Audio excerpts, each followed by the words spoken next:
आम्ही एकता संघटनचे सर्व कार्यकर्ते पदाधिकारी जिल्हा आम्ही या ठिकाणी येऊन माननीय अपर आयुक्त गोसावी साहेबांची भेट घेतली। कारण की माननीय कमिशनरांची भेट घेतली होती, परंतु ते काही कारणास्तव निघून गेले।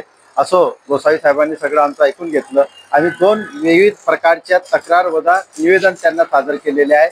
पहिली सादर केलेली आहे की त्या ठिकाणी मेरून तलावावर आवश्यक ती सुरक्षा उपाययोजना असावी, त्या ठिकाणी सुरक्षा रक्षक असावे, त्या ठिकाणी लाईफ जॅकेट असावे, त्या ठिकाणी लाईफ गार्ड असावे। त्यासोबत सर्वात महत्त्वाची अट अशी टाकलेली आहे आम्ही, जी मागणी आहे आमची, की स्कुबा डायव्हिंग सेट व स्कुबा डायव्हिंग तज्ज्ञ त्या ठिकाणी असावे। म्हणजे जेणेकरून जर कोणी त्या ठिकाणी डुबत असेल तर त्याला वाचवण्याचा प्रयत्न करायला पाहिजे। याचा अर्थ असा नाही की मेल्यानंतर बॉडी काढायला आम्ही त्याची मदत करायला पाहिजे। म्हणून आमचा हा असा उद्देश आहे की त्या ठिकाणी जर अशी घटना घडत असेल तर त्या ठिकाणी जर स्कुबा डायव्हिंगचे तज्ज्ञ आणि स्कुबा डायव्हिंगचे इक्विपमेंट राहिले असल्यास तो जीव वाचू शकतो। मग आम्ही त्या सगळे यांची केलेली 10 under water chargeable light, 20 life guard jacket, 20 life guard ring, 2 speed boat याची एक मागणी केलेली आहे। आणि दुसऱ्या निवेदनात आम्ही त्याला, तो अत्यंत गरीब असा हा तरुण होता, जो 24 वर्षाचा होता, नदीम शेख अनीस, जो तांबापुरातला रहिवासी मच्छी बाजारातला होता।